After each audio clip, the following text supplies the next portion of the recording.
Welcome to the Exposer.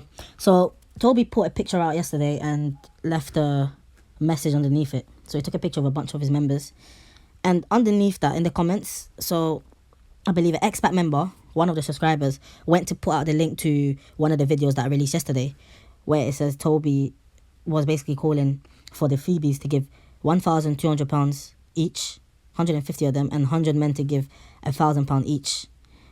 And also he wanted to achieve £1 million target for that month. So one of Tobi's followers, or should I say one of Tobi's disciples, responded by saying, "I am willing to give more for the furtherance of the kingdom.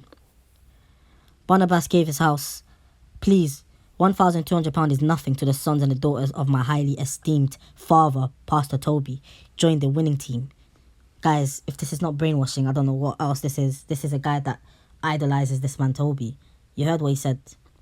He basically mentioned 1,200 is nothing when it comes to giving to his highly esteemed father, Pastor Tobi.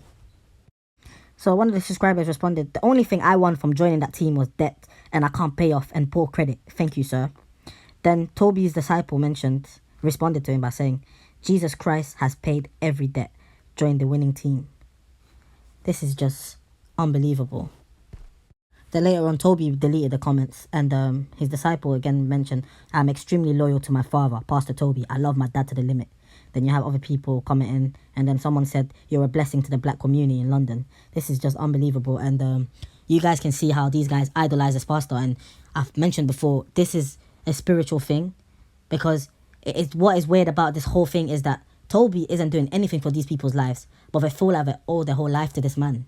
And this is what happens in cults, where they feel like the leader is basically God to them. Like, they see Tobi as God, and you can see them doing comparison.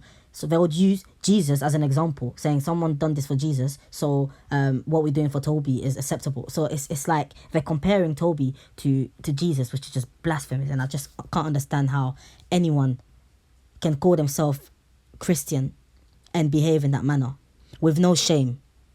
And these guys have absolutely no shame. They're willing to do anything for this man. This is why I said the time has come where it's time for us as a community to do something about it. This church has to be stopped. So we have to find a way of putting more pressure on authorities to really do something about it, because people who speak like that for this man are willing to do anything. These people would probably kill for him. And it's very dangerous. And we've made the comparisons to Jim Jones, and we do not know where this ends with Tobi. This is the scary thing about it. And I'm sure, knowing Tobi personally, he probably hasn't got a clue of what his next move is. Running away might be the next move, but he's very, very desperate for money. So he's capable of going to a whole different country with his members, and only God knows what he plans to do there. Because at the end of the day, he's using them for money. And these members, unfortunately, are so brainwashed to a point where they do not even see it. It's like, you saw a video I posted of Nathan where he mentioned some people are willing to sell their parents just to get that seed for Tobi. Not even for Christ, not even for the word. They're doing it for Tobi. And they don't even have an answer for that. They do not even know where this money is going. But they're still so in awe of this man, like this man is Jesus. And it's really time for our community to really step up.